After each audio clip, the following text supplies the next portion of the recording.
The Prime Minister has resigned. Keir Starmer today has accepted the inevitable. He has stood down. Burnham is almost certain to be Prime Minister in really quite short order, as West Streeting has now stood aside. I'm joined by Banseka Kayembe. We're going to talk about, well, I'd say this, I mean, it is a momentous day in British politics, although I have to admit it doesn't quite hit the same. You're not feeling it. I feel like it's like when if you become dependent on a drug and you just don't get the same high anymore, there's a certain number of sort of resignations from Downing Street which make me feel like it's just another day in British politics. Yeah, it doesn't quite hit the same as some sensational... you think of Boris Johnson's a bazillion resignations from Cabinet before he comes out and whittles out that speech about, hasta la vista, whatever he says. Trust was the big one. That was the one where sort of like everyone rushes into the studio. It's like, oh my God, this is because there was the race between her and the lettuce, whereas Keir Starmer, it's just been feeling like it's been coming for a very, very long time. But that does not mean this is not an incredibly interesting day in British politics. What we will be doing tonight is sort of discussing Starmer's resignation, discussing what his legacy will be, and then, of course, giving an update on what an Andy Burnham premiership might look like. Lots of debate at the moment about who his chancellor would be. We'll speak in the middle of the show as well to John McTernan, former advisor to Tony Blair, for his assessment of Keir Starmer's tenure.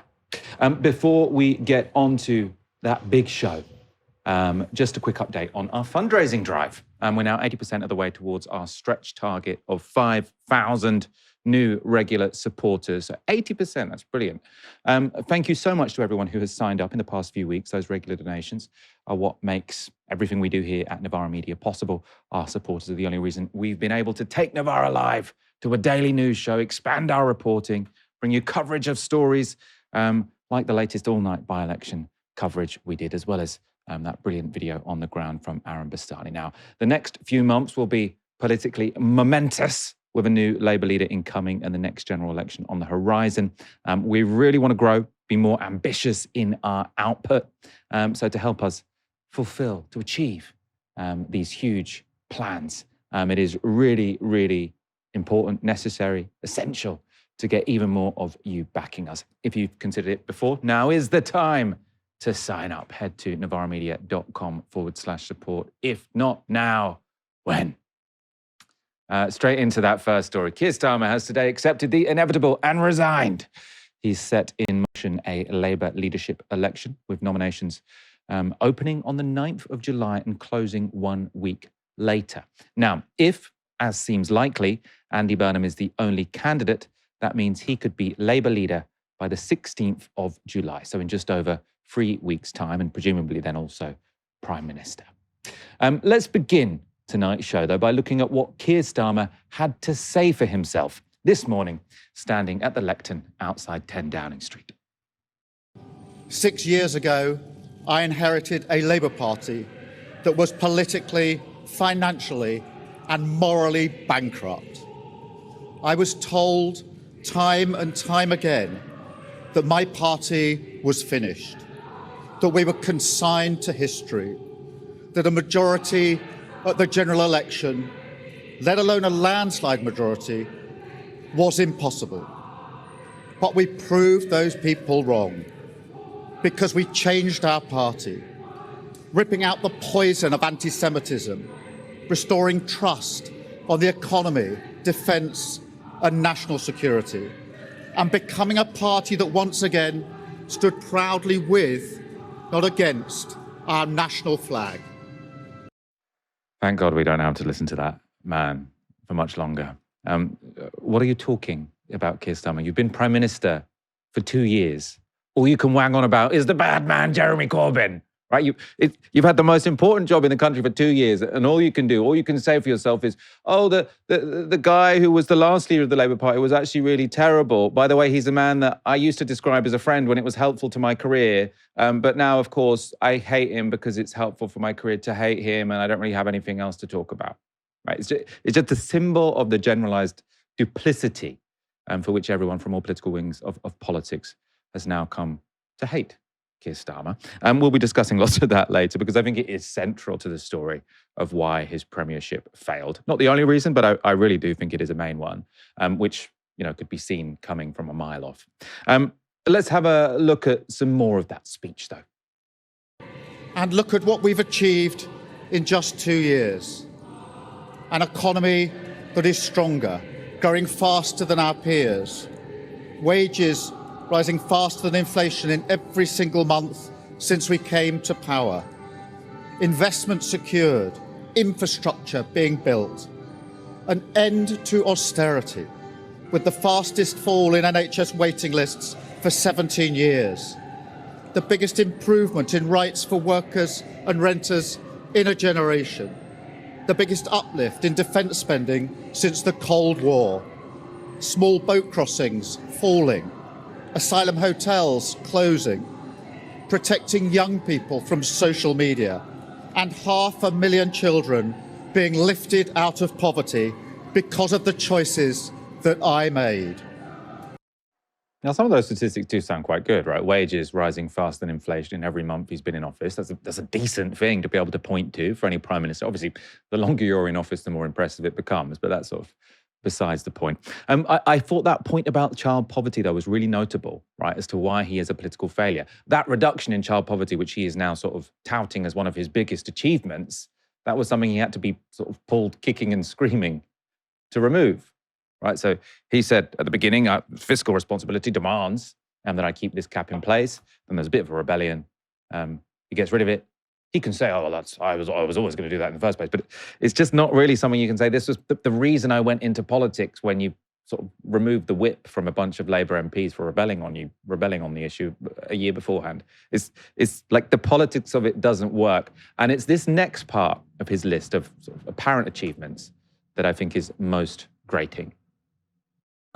Our reputation in the world restored, with Britain once again standing up for decency, respect and the rule of law, securing trade deals, standing with Ukraine, standing up for our values. Now, why does that part of the speech so clearly show why Keir Starmer failed? Now, this is the reason, right? There are two types of people in the electorate. People who think international law and values-based international policy is just elite North London virtue signalling. So people who think it's bullshit, essentially. And people who remember, so the other group is people who remember Keir Starmer for saying Israel has the right to starve the people of Gaza, right? So you've got one group who think he's like a North London lawyer who just cares about human rights, and then a bunch of people who do actually are quite interested in human rights who think he's a genocide enabler. Like there's, who are you trying to appeal to there? Let's look at the final part of the speech where he explains how, despite him being the absolutely perfect man for the job right up until now, it is indeed time for him to resign. But I know the question being asked now is not who was best placed to change the Labour Party, to take us into power and to begin the vital work of improving lives for millions of people. Those questions have been answered. The question my party is asking now is whether I am best placed to lead us into the next general election. I have heard the answer of my parliamentary party to that question, and I accept that answer with good grace. With good grace. So I love the bit. This is not a question about who's the best person to sort of take the Labour Party into government and start the process of change. That question has been answered, and it was me, okay? But now there's a different question being answered, and my MPs have decided I'm not the right one to take us into the next general election. He didn't talk about any mistakes he'd made in that speech. It was just Corbyn bad. Here's a list of achievements, which some of them are because of me and some of them aren't, and some of them are just ridiculous and he didn't achieve, like standing up for human rights and justice around the world. And then saying, but I'm going to go because my MPs want me to go now.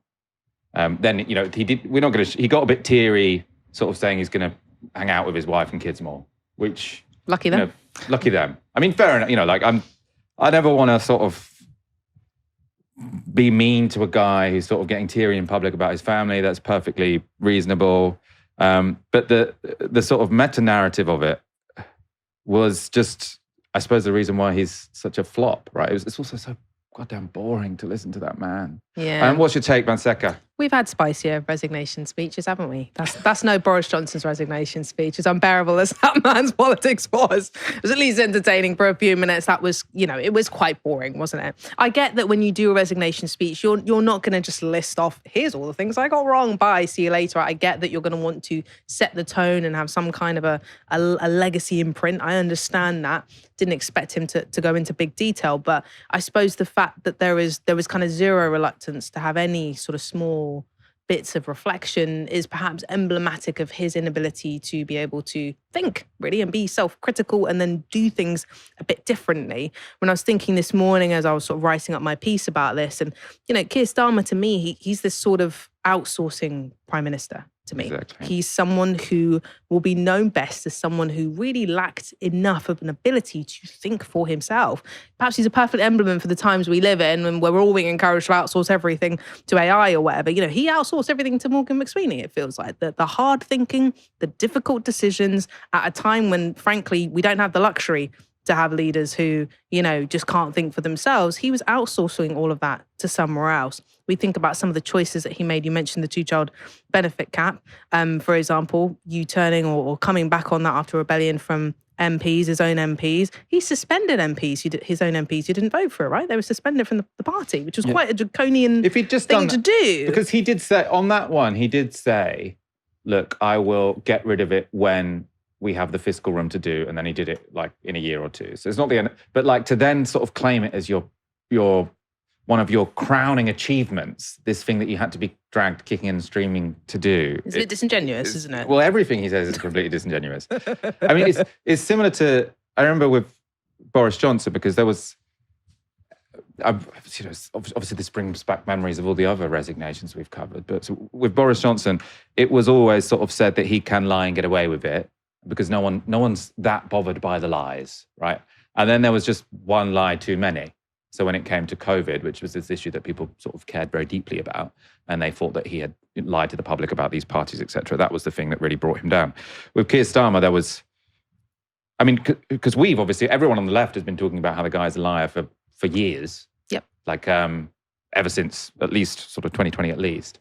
And again, there was this narrative, no one's really going to care because he's only lying to the left. And that was true for a while. I mean, that didn't sort of hinder his ability to win a general election. Maybe it would have been a bigger general election, a bigger win, if he hadn't pissed off everyone on the left so clearly. But once he got into government, and the lying was an indication of something deeper, which was this was a man without any kind of rudder or compass.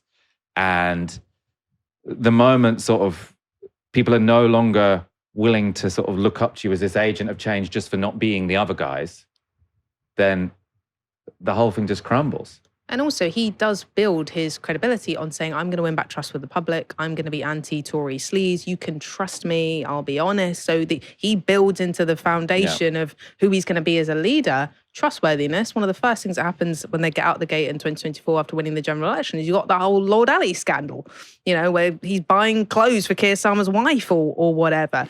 So the trust is already kind of broken. So yeah, he builds his whole persona as a politician, as a leader, on something that he simply couldn't live up to. It's like Boris Johnson's like, I might not be trustworthy, but at least I'm fun. And Keir Starmer is like, I might not be fun, but at least I'm trustworthy. It's like, well, you're clearly not fun. That's true. But you're also clearly not trustworthy. Like, because you say one thing and then the other thing in front of the camera. It's not like these lies had to be revealed. It was just this going thread. I mean, we're going to sort of go through later in the show. Obviously, they've been going viral on social media again, sort of the various examples of this man saying one thing and saying another.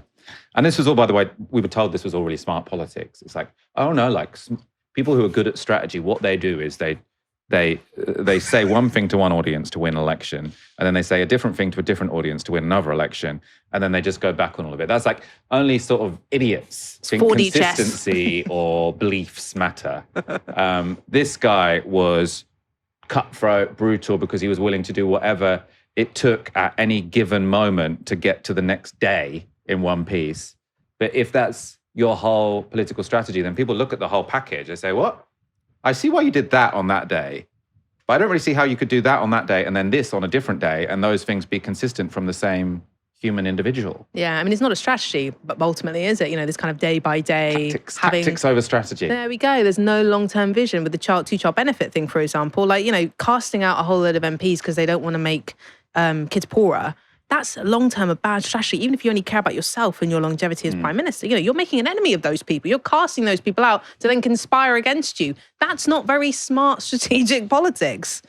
Yeah, he's not. I haven't seen any, like, so the takes today have mainly been people just saying he was crap at his job and he's not going to be missed. And then there are a few people saying he did seem like, the main defense of him is that people seem to hate him a little bit more than is justified. So everyone's like, I can see why everyone hates him. Clearly he warrants hate, but does he warrant quite this much hate? Which is like, if that's the only defense people can manage to muster of you, which is that you should be hated just a little bit less. Yeah, I'm pretty sure I heard my neighbours cheering when the speech was on. Really? That's amazing. Right. The other big news of the day is that Wes Streeting has folded his leadership campaign and backed Andy Burnham.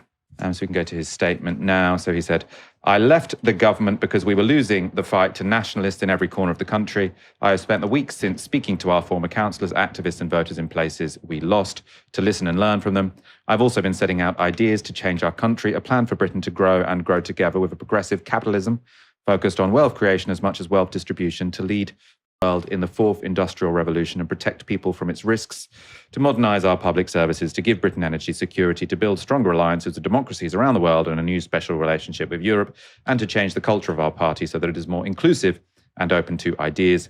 Having spoken at length with Andy in recent days, I'm convinced that there is a place for those ideas under his leadership, that he is committed to building an inclusive party that draws on the best of our political traditions, and that he can win the fight of our lives against the forces of nationalism.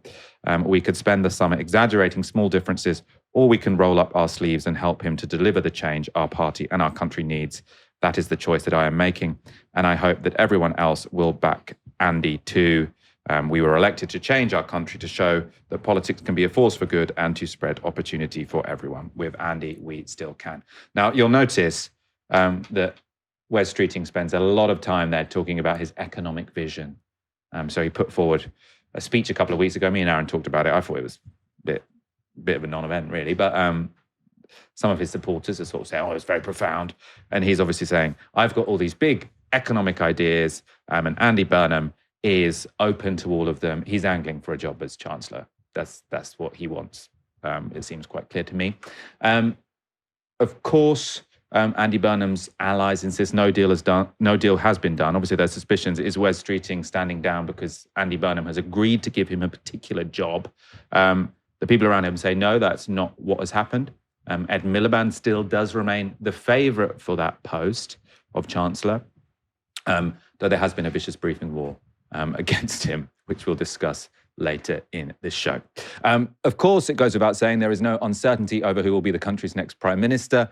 Sky News hired a helicopter to follow Andy Burnham's train from Manchester to London this morning, which was, as typical, delayed, I think, by about 21 minutes. That's probably still that's quite lucky for someone taking an intercity train. Oh, you can claim if it's over 20 minutes, can't you? The benches in the House of Commons were full when he was sworn in as a new MP.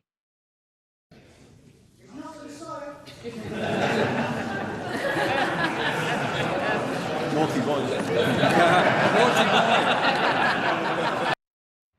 He's not the Messiah, and he responds, naughty boy. Now, I've seen sort of some people kind of on the sort of X or whatever, sort of saying that's, Classy's getting used to being back in the kind of Oxford, Cambridge chamber. In a way, it was also just him looking like maybe he enjoyed himself a bit, which I think is probably going to be an advantage of Andy Burnham. I mean, we'll talk about his weaknesses as well tonight. We've been talking about his weaknesses a lot. But he does look like he's having a good time.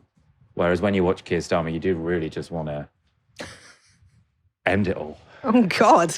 To some degree. I mean, I suppose if all you were given for the rest of your life was speeches by Keir Starmer, you might come to that conclusion. Yeah, he's not the world's great orator, is he? I mean, yeah, Andy Burnham, he's on a high, isn't he? He's won a resounding result in that Makerfield by-election. He cleared the Reform candidate after much conversation about, it was going to be this very tight two-horse race, and he ended up very confidently clearing him. He's on a high.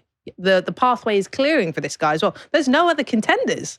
This is shaping up to be a bit of a coronation. I've got my opinions about whether I think that's a good idea actually in the long run, but there genuinely appears to be no other candidates in the race. So I'm not surprised Andy Burnham is happy. You know, the pathway is just sort of clearing out for this guy very nicely. It's parting like the Red Sea. Tell us your ideas on whether you think the coronation is a good idea, because my personal opinion is that he needs to do some hard thinking about how to run the country and sort of trying to appeal to Labour members in a kind of pointless leadership election. It does, because there's obviously not going to be any, like, he's clearly going to win. So I feel like it'd be like this fake contest with a different electorate to the people he wants to govern. And I feel like a coronation actually does just make sense. But do you think that there's space to win back some of the love that Labour has lost? It has hemorrhaged quite a lot of its base, and I do think I think you'd have to do that as Prime Minister. Yeah. But I think there's something that I think because trust is so fragmented and so broken, there's a lot of people who've got very, you know, harboring a lot of emotions and feelings about the way in which they feel that they've been treated. You know, shake off the fleas, leave, there's the door, those epithets from Keir Starmer, they're really stuck in the brain. And I do feel like the Labour membership or people who could be persuaded to come back, some people will never come back, by the way. They have just lost some people forever. But I do think there is something about appealing to those people and saying, look, we recognise our base. We actually give a shit about our base, unlike Keir Starmer, who seemed to be prepared to do so much to alienate them, winning no real Reform or Conservative voters to replace them. And I think there is something about a gesture.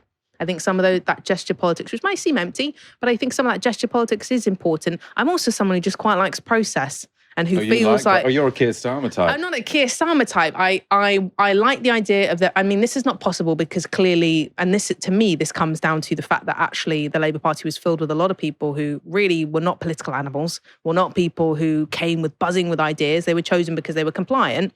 And so now we're in the situation where the leader hasn't worked out. There's actually very few people, basically zero, to choose from. We've had to get Andy Burnham all the way down from Manchester, who wasn't even an MP, to come and be a viable leader. So in better times, you would have a contest, of course. And I think, you know, democracy, internal democracy, the Labour Party's had a huge problem, I think, with internal democracy over the last 5-6 years. That's something that's really marked out Morgan McSweeney's sort of reign at the helm, I think is important. And having a debate, also finding out, what does Andy Burnham think? Because I still don't know as well. So we don't know, but I'm not sure a leadership election would be the right way to find out. Maybe. Based on Keir Starmer's leadership election. Yeah, exactly. Let's go to a guest. John McTernan has been a Labour advisor since Tony Blair's second term as Prime Minister. He's worked in Downing Street, including as Director of Political Operations for Tony Blair, advised various cabinet ministers, and also lent his expertise to the Australian Labour Party. Now, at various times, he's been deeply suspicious of the left within the party. In 2015, he was publicly advising the party on how to get rid of the recently elected leadership ticket of Corbyn and McDonnell. And while he would go on to join Momentum, the mass campaign group that supported Corbyn, he still sometimes displayed an uneasy relationship with the left. In 2020, he wrote a public memo to the new Labour leader, Keir Starmer, advising him on how to conduct a witch hunt of remaining Corbynites within the party. Just before the last election, though, McTernan took a very different approach, encouraging Starmer to broaden his base and arguing that the left was, in fact, a vital part of the Labour movement. That's not advice Starmer ever seemed to take. John McTernan joins me now. What's your analysis of why Keir Starmer failed quite so badly? Well, he had no plan and no plan for a plan. And he is not to raise income tax or the higher rate of tax or VAT or national insurance. And unable to raise taxes, he was unable to actually do the kind of spending, the transformative spending required to actually convince the public that there was change being delivered as he'd campaigned on. It's a strange sort of line in a way from a sort of former Blairite. I mean, I think you're probably still a current Blairite, I'm not sure, because the whole sort of new Labour pitch was that we're not just about tax and spend, that's not what the Labour Party is. And I suppose Keir Starmer, in a way, was sort of learning from that, wasn't he? He was looking at 1997 and saying a Labour Party can only get elected if it pledges not to raise taxes. But you think this was the wrong moment for that kind of commitment? New Labour actually committed not to raise the basic rate of income stupid enough to rule out all kinds of other taxes. That's one thing. The other thing to say is New Labour was for its moment. New Labour was for the last decade of the 20th century and the first decade of this century. It wasn't for now. We're in the second quarter of the 21st century. Why on earth would we want to use the policies of New Labour now any more than New Labour would want to use the policies of Jim Callaghan? Do you think your former boss was wrong with his sort of essay? Because his essay, sort of by my reading, was basically sort of New Labour rehashed. He was just saying Labour needs to be more pro-business and pro-technology, and it wasn't particularly clear to me what else was in there. Is that a misreading, or do you think that now actually you've moved on? I'd say it's a misreading on two counts. Actually, in the pamphlet, he backed Andy Burnham saying we should reindustrialise the North. And also a misreading because the one thing that Tony did with that pamphlet was start the debate of ideas. And one thing we've been lacking since Morgan McSweeney's dead hand landed on the Labour Party is a battle of ideas. And I think that was really important to bring back pamphleteering and ideas and encourage Wes to actually speak more openly about some things on which actually he's in alignment with the Progressives. He's one of the cabinet ministers who did most internally to press for the government to recognise Palestinian statehood. So that opening the door was important. But then I think, what would I say? It's right to say AI is transformative. It's wrong to say AI shouldn't be regulated. And I think that's a cleavage now. And I look on the Blair years now as the bookend of the Thatcher years. Thatcher deregulated, Thatcher privatised. Blair came in and rebuilt the public square, rebuilt public services, and enjoyed great growth and redistributed. Maybe by stealth, but redistributed. We're in a different situation now. Now is a time when you actually need an active shaping state. That's what COVID taught me. The state can move quickly. The state can spend money. The state can transform. That energy and urgency needs to go for housing. It needs to go for reindustrialization. It needs to go for the green transition. And so I take a different lesson, but I think it's good. I mean, one thing I say about Tony Blair is he joined the party in the dark years, stood first in 1982, was elected first in 1983, one of our worst ever defeats. He's always been loyal to the Labour. Shooting for John McDonnell, myself, Tony Blair, Andy Burnham, there should be debate. So I welcome that that pamphleteering, and I think it should continue. Do you think that it matters who Burnham chooses as his chancellor? Because I mean, I suppose from my perspective, Burnham seems like he's nice enough guy, great communicator. Unclear that he has much policy chops, and I think there's going to be a fight in the Labour Party over what sort of concrete direction he takes. I wonder if you sort of share that perspective, and also who you think he should go with. Should it be Ed Miliband? Should it be Wes Streeting? Look, it should obviously be Ed Miliband. Successful cabinet minister, the only one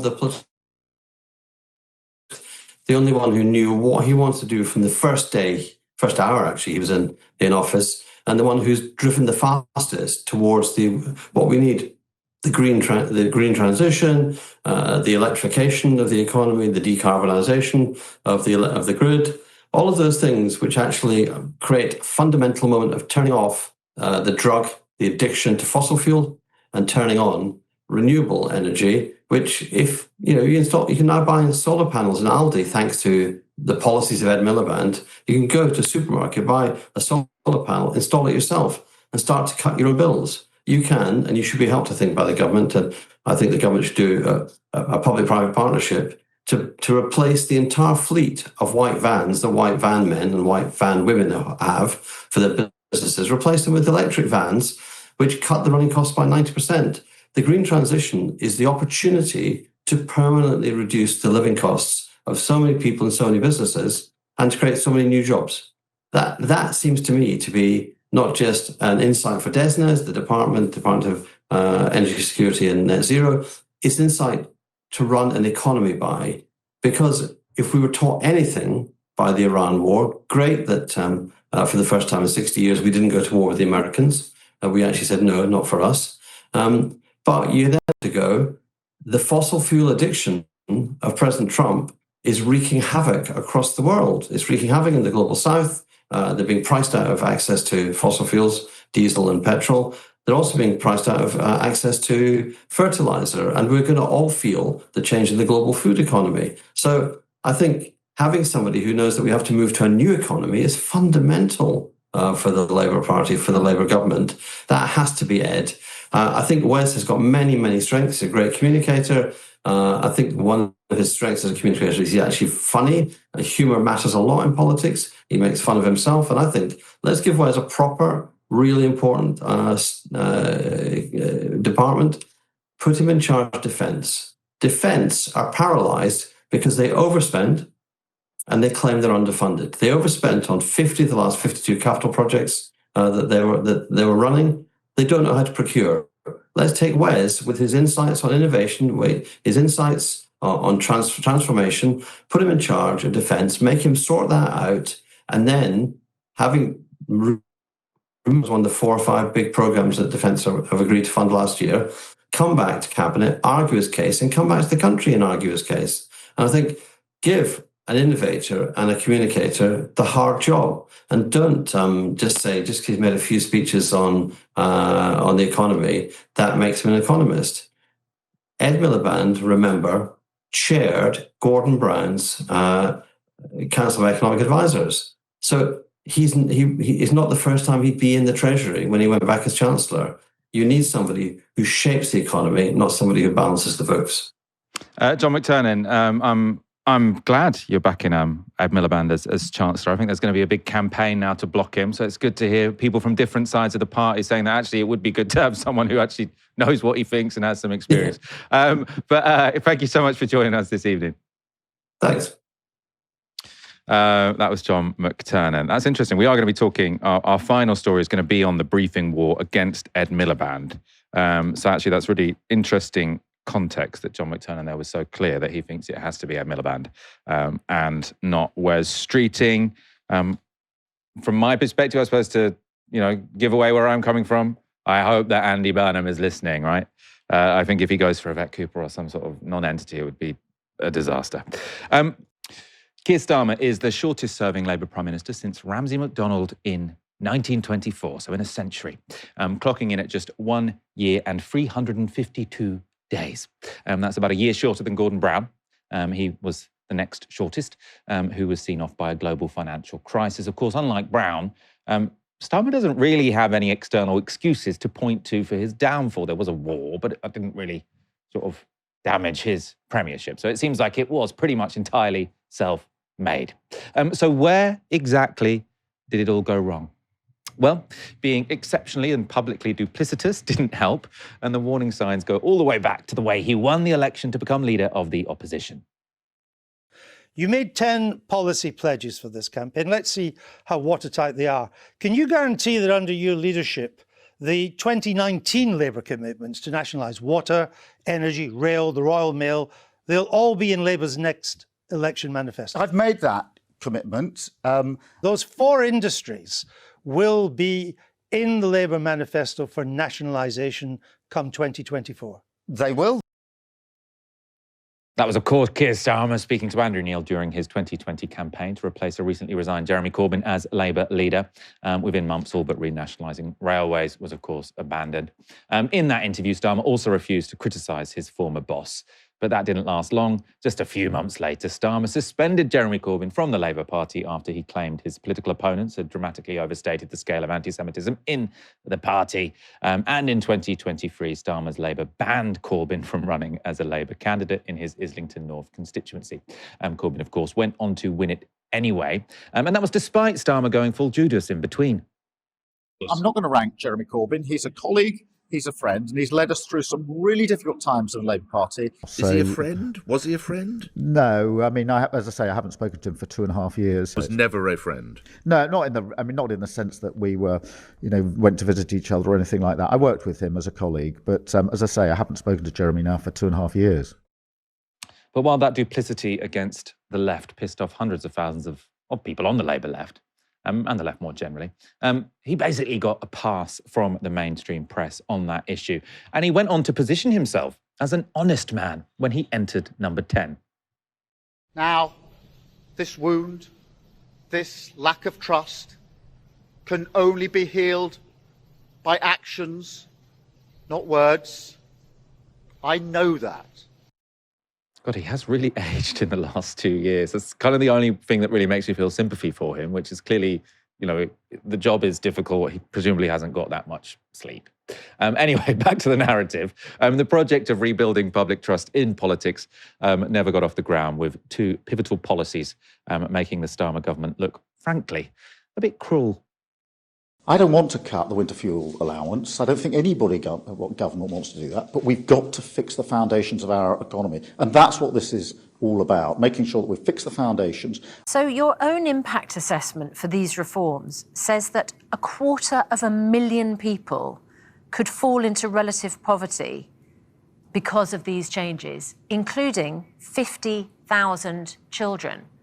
How comfortable do you feel about a Labour government pushing that many people into poverty as a result of your cuts? Well, it all depends on how people respond to changes.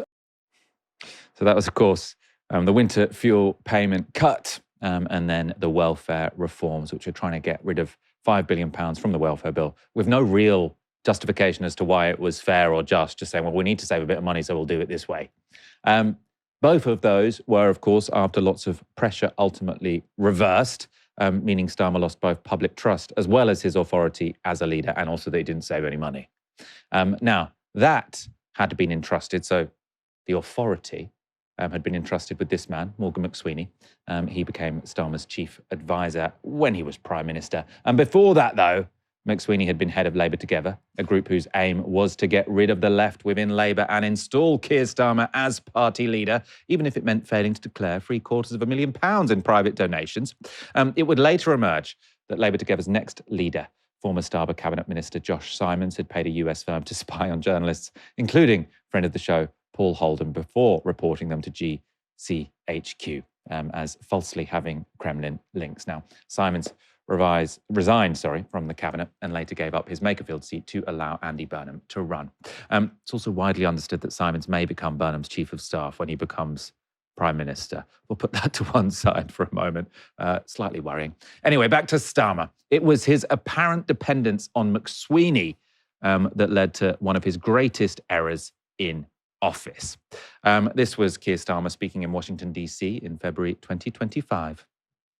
I've only just arrived, but already I can feel there's a real buzz around Washington right now. You can sense that there's a new leader in town, that he's a true one-off, a pioneer in business and in politics. Many people love him. Others love to hate him. But to us, he's just Peter.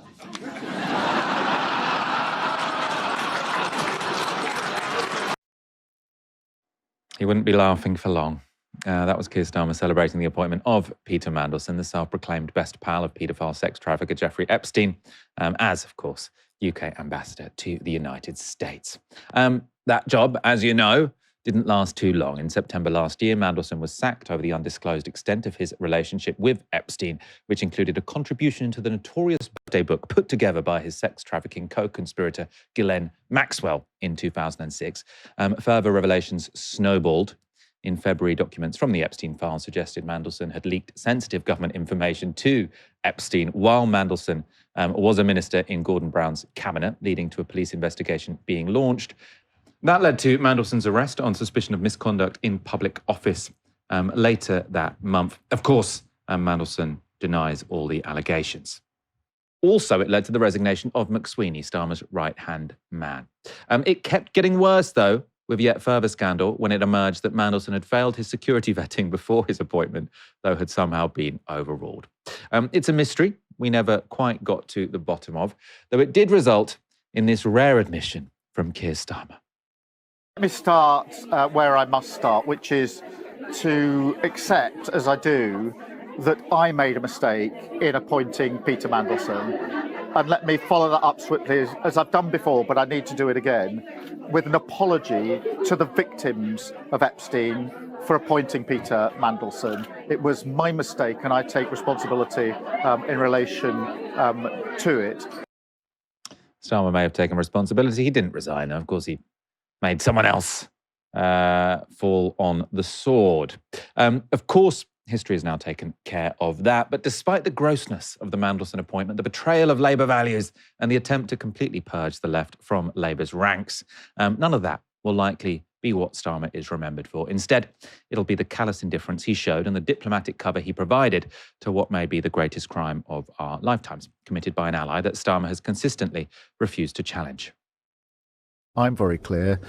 Israel must have that, does have that right to defend herself, and Hamas bears responsibility. A siege is appropriate? Cutting off power, cutting off water? Well, I think that Israel does have that right. There's a lot of different work that goes on. I'm also aware that some or quite a bit of what goes on here can't necessarily be talked about all of the time. It isn't, although we're really proud of what you're doing, we can't necessarily tell the world what you're doing here. And therefore it makes it really important to say thank you, to acknowledge that. Now, in a written statement from the Home Secretary, Yvette Cooper, to the House, she has made it clear that she has decided to prescribe Palestine action under Section 3 of the Terrorism Act 2000.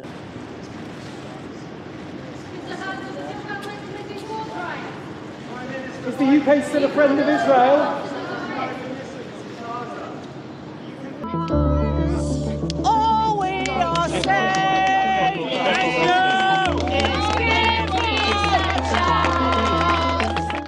Banseka, a lot to choose from there. Which of those various betrayals do you think, or failures, flaws, outrages, sort of has the most to do with Starmer's downfall?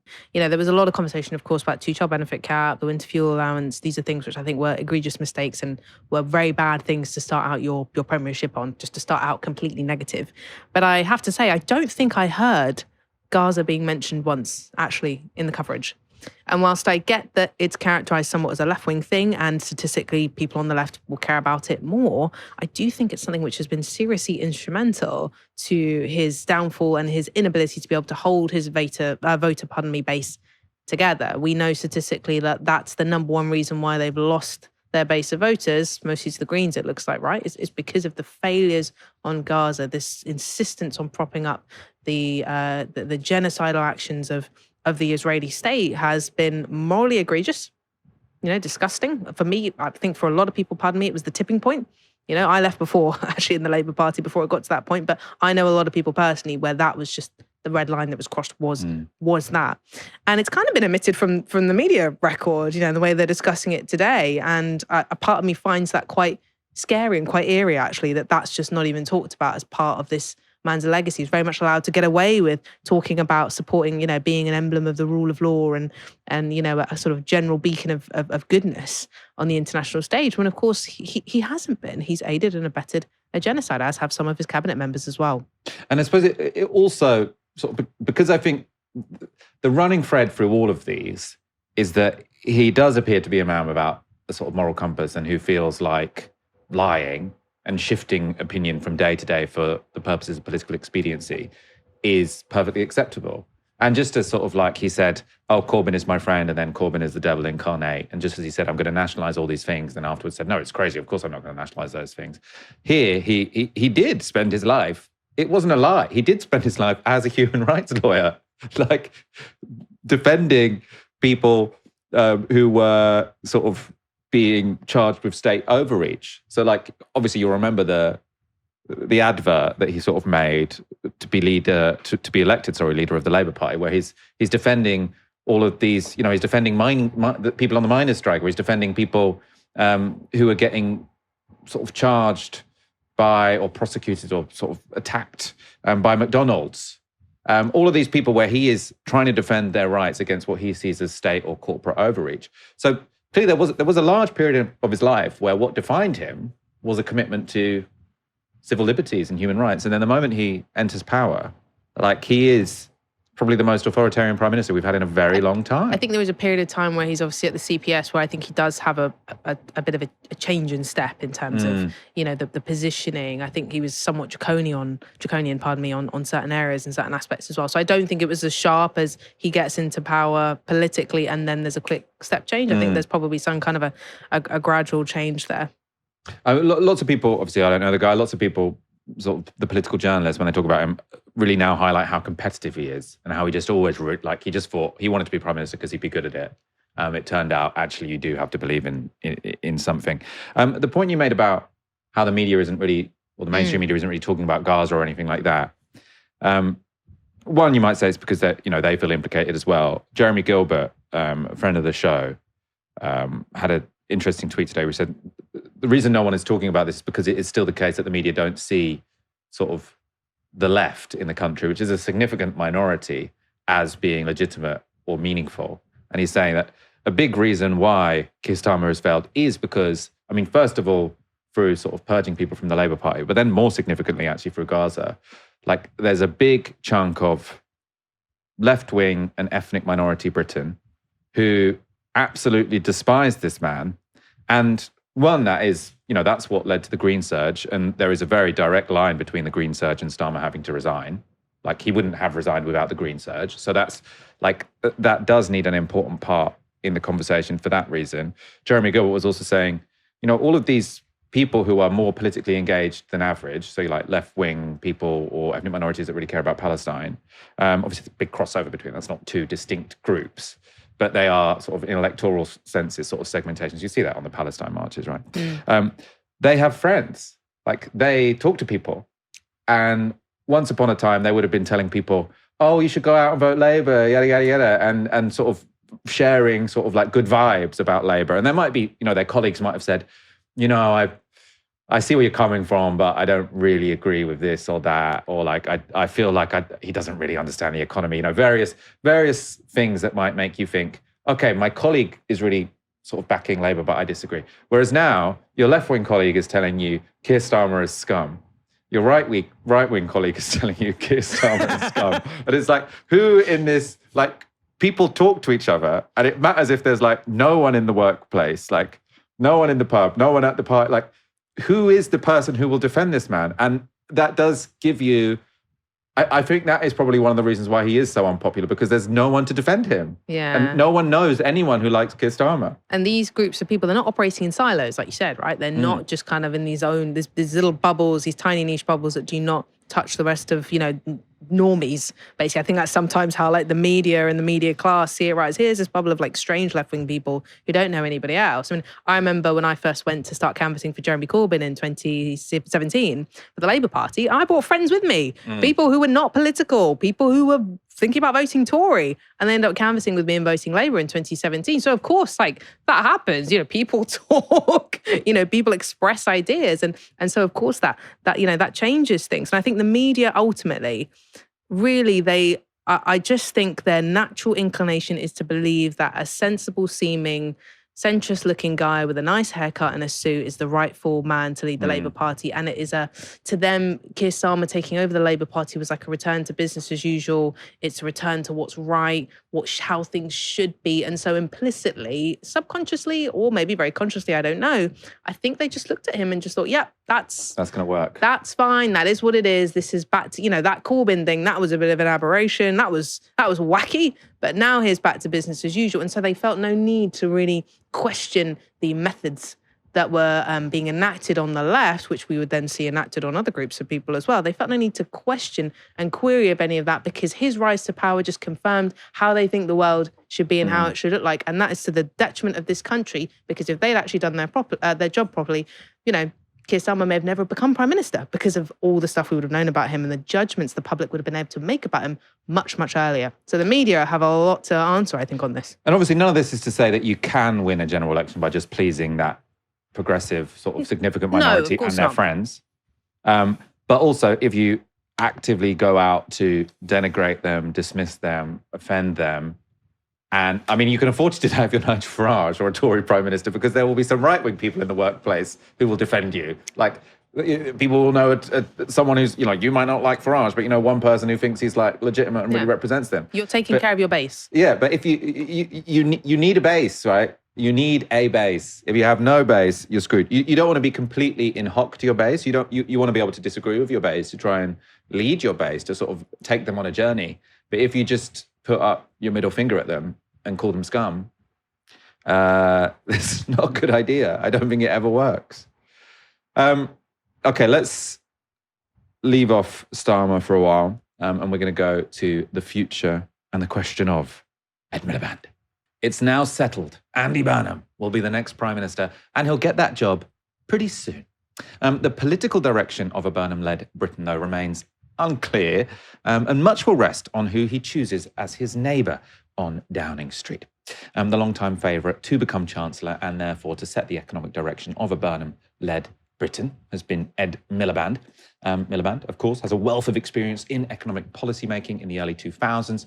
He was a special advisor to Gordon Brown in the Treasury. He went on to become the first Secretary of Energy and Climate Change when Gordon Brown became Prime Minister, and that's a job he holds again now under Keir Starmer. There's a problem, though. Ed Miliband is reasonably left-wing. And that means the campaign to dissuade Andy Burnham from appointing his close ally as Chancellor has become pretty ferocious. The Times has run a story based on quotes from cabinet ministers suggesting Ed Miliband as Chancellor would risk a market revolt.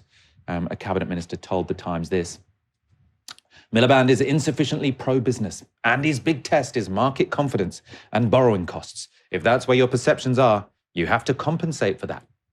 Now, this theme of Ed Miliband not being pleasing enough to the markets has been sort of everywhere this weekend. The Spectator, a magazine which has always had the Labour Party's best interests at heart, says appointing Ed Miliband as Chancellor would be a mistake.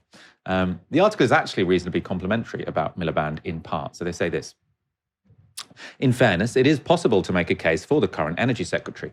Cooper, so Yvette Cooper, would do nothing more than competently manage decline, whereas Streeting would get into fights with the unions. Meanwhile, neither McFadden nor Healey has enough of a public profile or much panache. By contrast, Miliband is bold, experienced, clever and thoughtful. If Burnham's talk of ending 40 years of neoliberalism and ending trickle-down economics amounts to anything more than a few vapid soft-left sound bites for the activists, then Miliband is probably the only person who could develop a serious alternative. So this is, in The Spectator, that to me is a good argument for hiring Ed Miliband. So what's the catch? So he says this: global investors are already very suspicious of Britain and have started charging a hefty premium for our debt. As Chancellor, Miliband would be the final sign that the country had become far too risky and money would start fleeing the country the moment his appointment were to be announced. Now, I find this crazy. And also, actually, it's sort of along the lines of what many of sort of these arguments are being put forward in the media this weekend and sort of from Burnham's right-wing allies or right-wing people in the PRP, which is to say, none of the other candidates are good, right? Yvette Cooper, bland. She's going to manage, he literally says she's going to manage decline, right? Ed Miliband has a project, has a purpose, knows what he wants to do, is very competent, has lots of experience, knows how to work with the Treasury. And they say, but despite all of that, I'd go with the managed decline because there might be some bond trainers who don't like Ed Miliband. Now, if it were really the case at the moment you pick Ed Miliband, right, there's going to be this huge run on the pound and it's going to be like Liz Truss's budget, right? That would be a reasonable argument. But Andy Burnham and Ed Miliband have both said they're going to stick to the fiscal rules, right? These are not mad ideologues. They have not said balancing the books doesn't matter. They have not said we don't care about any of this. They haven't done the Liz Truss Kwasi Kwarteng thing of saying we're not going to show the OBR any of this, just believe in us, right? That has not happened. It is not going to be the case that Ed Miliband becoming Chancellor is going to seriously cause any kind of economic crisis. This is all just complete scaremongering by people who can't even properly, say the alternative is better. Are you really saying that Andy Burnham should be so scared of a few bad headlines and sort of borrowing going up by sort of a few base percentage points for a couple of days and then coming down to normal again? You choose managed decline over Ed Miliband because you're so scared of that? Is that really the answer to Britain's problems? It doesn't seem like it to me. Of course, alongside the attacks, others have begun pushing alternatives. Britain's last true Blairite, the Independent's John Rentoul, literally he teaches a course on Tony Blair at a university, so he really is a Blairite. He's written that if Burnham chooses Ed Miliband as Chancellor, his government will be over before it started. So who does Rentoul want? He says, if not Miliband, then who will be Chancellor? The right answer, I think, is Wes Streeting. The former Health Secretary gave a clever speech about progressive capitalism 4 days ago. As well as praising markets and competition, He said, bond markets are not bond villains, and fiscal rules matter. Fiscal discipline matters because credibility is the precondition for an activist state. With debt approaching 100% of GDP, Britain has very little room for error. That is absolutely the message that Burnham needs to transmit to the markets. He could do it by keeping Reeves in post, but he has made such a fetish of change that it would not work politically. The other argument for Streeting is political. It would say that the Labour government is an explicit coalition of the Blairites and the soft left, a broad church led by two good communicators, bringing the two wings of the party together. Now, two bits I think are really of note there in John Rentall's argument. One, obviously you can't ignore the bond markets, but what you have to do is you have to think, what is your vision for the country? What do you want to do? And then how do you persuade the bond markets that that's correct? And you will have to modify it. You know, it's not just going to be come up with a plan that you like and then do good messaging. You will have to take into account what are sort of policies that aren't going to massively increase borrowing costs, which are quite expensive at the moment. But the idea that you literally just choose a chancellor because they made one quite bland speech and won't scare the bond markets is stupid. Now, the other thing, which I think is actually more concrete and a bigger giveaway in that piece from John Rentall, is he's saying, if you appoint Wes Streeting, then there can be this combination, this dynamic duo of soft left and Blairites. Now, Burnham, right, he's not really soft. It's not like you're going to then have this really productive duo of one person with soft left politics and one person with Blairite politics. You're going to have a good communicator who is Burnham, people like him, and you're going to have a Blairite. So John Rentall basically wants this to be a Blairite administration, right? This idea that would be a great combination of the left and right. No, that would just be a Blairite government because Burnham doesn't really have strong politics. Nice guy, good communicator, like sometimes his instincts don't seem that bad. The one thing he does believe in is devolution, which I think is very important. Fiscal devolution would make a big difference. But he needs someone with strong opinions. He needs someone with a sort of a vision that he accords with in number 11, and that would be Ed Miliband, because also Wes Streeting wants to be Prime Minister. The one thing you can say about Ed Miliband, he doesn't want to be Prime Minister. He wants to be Chancellor. You put Wes Streeting in that position, he wants your job. And the Telegraph appears to have another candidate in mind. So they ask whether Chancellor Yvette Cooper would reassure city traders. And they write this. So they say, bond traders have singled out Yvette Cooper as a potential safe pair of hands to become Andy Burnham's Chancellor. The Foreign Secretary has been called by some in the city as the market reassurance pick for Burnham, suggesting she could allay market fears of a lurch to the left. This is largely owing to her experienced and centrist technocratic approach, according to Jordan Rochester. The article has quotes with other fund managers who say this. So this is one fund manager, James Affey. He says, the biggest threat for markets is who ends up in number 11. Is it Miliband as Chancellor with a net zero fiscal rule relaxing agenda, or the status quo with Reeves or another centrist in place? The latter is the optics-driven choice deployed specifically to calm markets rather than advance a fiscal agenda.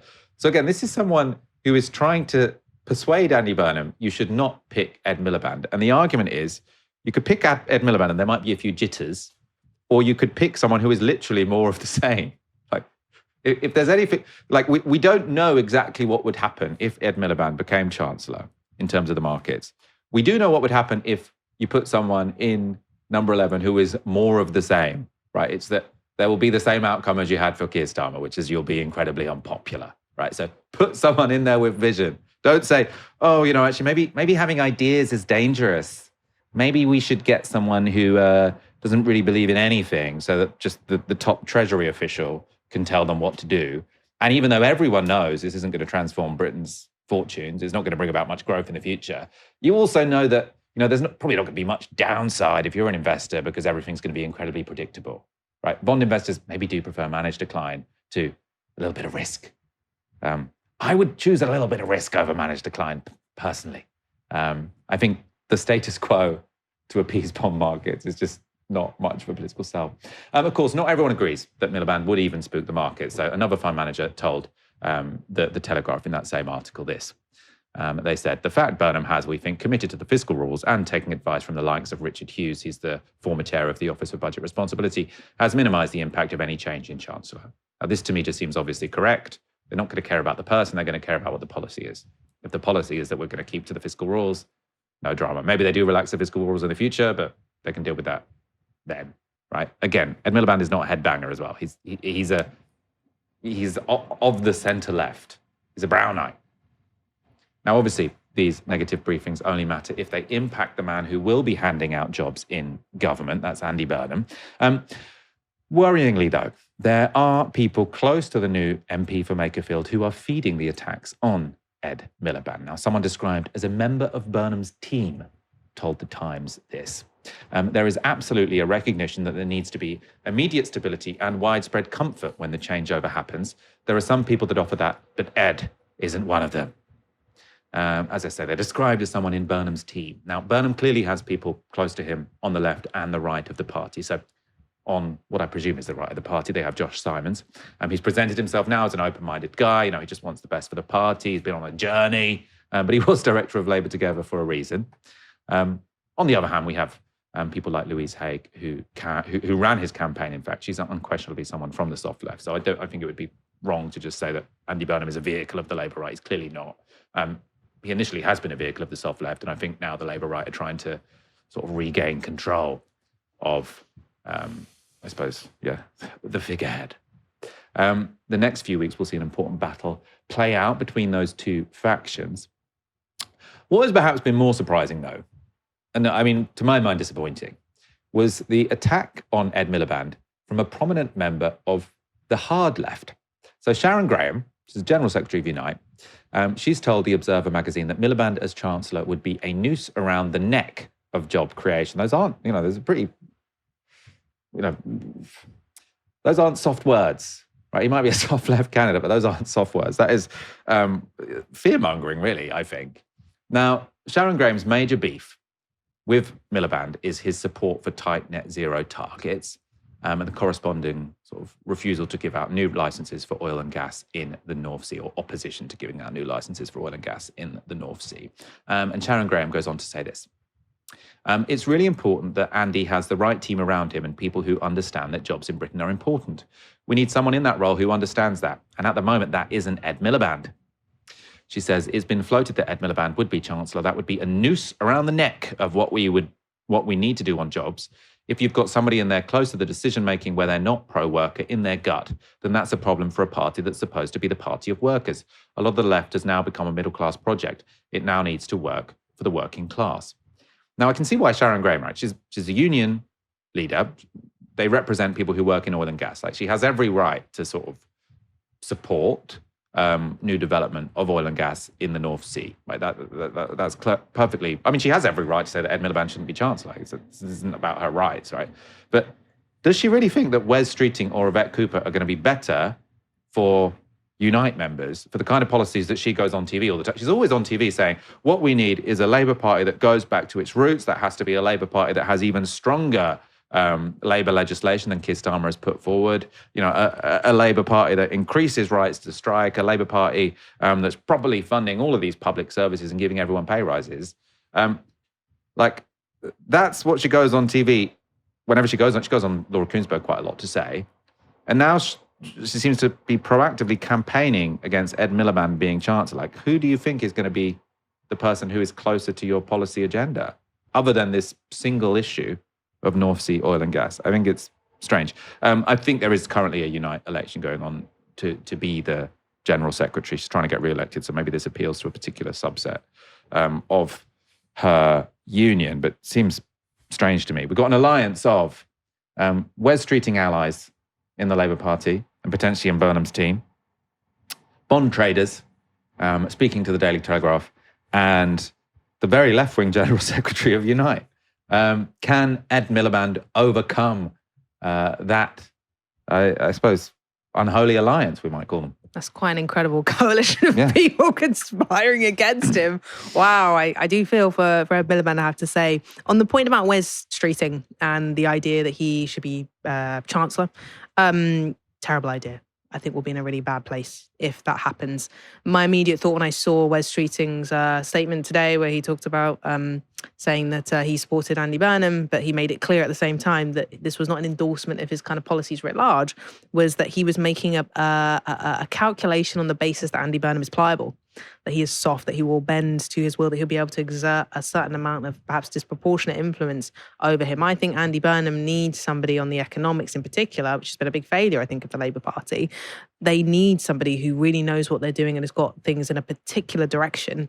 And if that person is Wes Streeting, things will be going in thoroughly the wrong direction. I think some of this conversation about, markets and things like that, we need to bring things back to basics, I think, a little bit, and think a bit more about strategy. And like you said, what exactly is it that we're trying to achieve? What is the end goal here? Is the end goal to simply satisfy the markets? Well, we already did that. That was a kind of key cornerstone of Rachel Reeves' movements as Chancellor, and that didn't reduce energy bills for people. That didn't get rents down. That didn't make people's lives materially better. That in of itself was not enough. There's a difference between saying the markets provide some constraints that we have to take note of and that we have to bear in mind, and actually just saying that the primary goal is to, in of itself, satisfy markets, tick, then we're all done, everything will just sort of line up. We can see from the failures of the last sort of several governments that that's not the case. If the primary goal is that, just pack up democracy then. Just have BlackRock run everything, Just have JP Morgan run everything then. Why are we doing this whole democracy-like thing then? Because that was the Starmer-Reeves project at every turn. I mean, the Starmer project more fundamentally, because it's going on for a longer time, is what is the easiest way to appease the establishment? Like at every point. Like it was, Keir Starmer, like the moment he became, like obviously he had to trick the Labour membership to become Labour leader. But then the moment, what's the easiest way to appease the establishment and make them think I'm one of them? Right, it was kicking out Corbyn, wagging on about NATO all the time, giving all of these interviews to all of the Murdoch press, right? And then the moment you get into government, it's saying, we are going to stick to these fiscal rules very, very dogmatically, and that's kind of going to be the overriding principle of everything. And I'm not necessarily like against fiscal rules, but if your number one priority is reassuring people, you're not going to be very good in government, right? That should be sort of like number 10 on the list, right? Always remember, you might want to reassure these powerful people, right? Obviously, you're going to have to take on a bunch of them as well, but you probably will have to reassure the bond market to some degree. But that has to be sort of very much secondary to the major project. And none of these people who are saying it shouldn't be Ed Miliband are expressing a major project. They're saying, oh, Ed Miliband, he has a bit too much of a major project. Yeah. And some of them are saying it's like the political reason you have to have Wes Streeting is because Ed Miliband will be an independent power base because he has too many beliefs, right? Ed Miliband has been, did I say Andy Burnham before? Or did I say Ed Miliband? I get confused sometimes. Ed Miliband has too many beliefs is what they say, right? Ed Miliband has been backing Andy Burnham for months, right? He did not want to be Labour leader. He wanted Andy Burnham to be Labour leader and him to be Chancellor. They say, for political reasons, if Andy Burnham wants to be a strong Prime Minister, he has to put the guy who's wanted to be Prime Minister since he was a small child, Wes Streeting, who has sort of been briefing against Andy Burnham and speaking against his economic agenda, sort of saying 40 years of neoliberalism. Actually, you can't diss that. What's Andy Burnham talking about? Why the hell would you reward that guy with the most important job in government? Like, it's bizarre. If Andy Burnham does this, like, my issue isn't just, that means he's not left-wing enough. I think it also means he's stupid. Yeah. If he put Wes Streeting in as Chancellor. There's a strategy that you can deploy, which Theresa May did with Boris Johnson, right? Which was to keep your enemies closer rather than casting them out. Yeah, making him Foreign Secretary of Defence or something. That's what I mean. But don't. I'm agreeing with you. Don't worry. Chancellor. Yeah, sorry, I wasn't. Getting a bit too animated there. The heat is Nothing getting to gets me Michael. animated like the possibility of Ed Miliband not getting his favoured job. I know. I didn't know you were such a Miliband stan. This is great. I do just think that.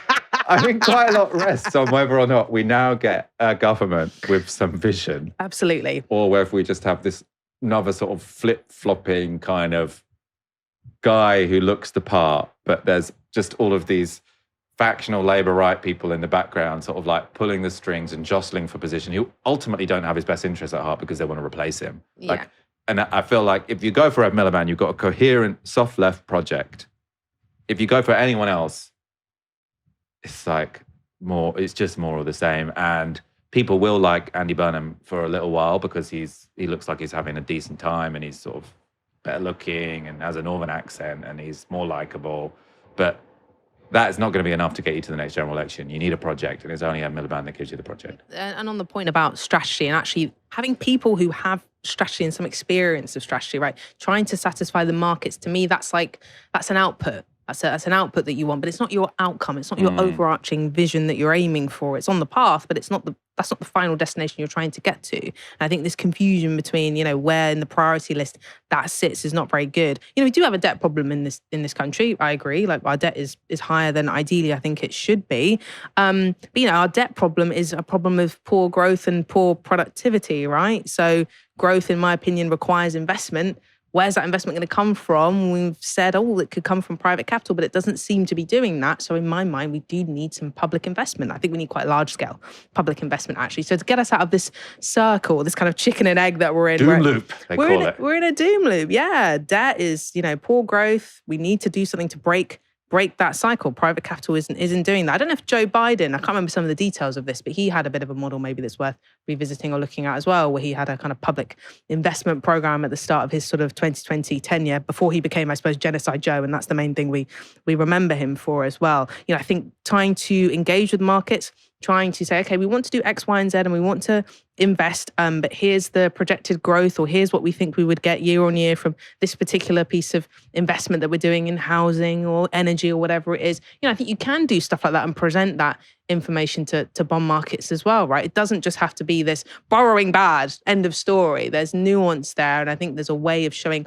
I have a strategy and a plan to have some actual investment for growth, public investment for growth, rather than just saying, if you're spending more money, that just equals bad. To me, that's shallow politics and a shallow way of understanding how these things work.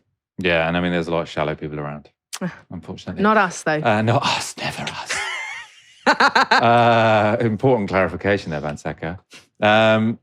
Thank you guys for watching. We've got almost 4,000 people watching this evening.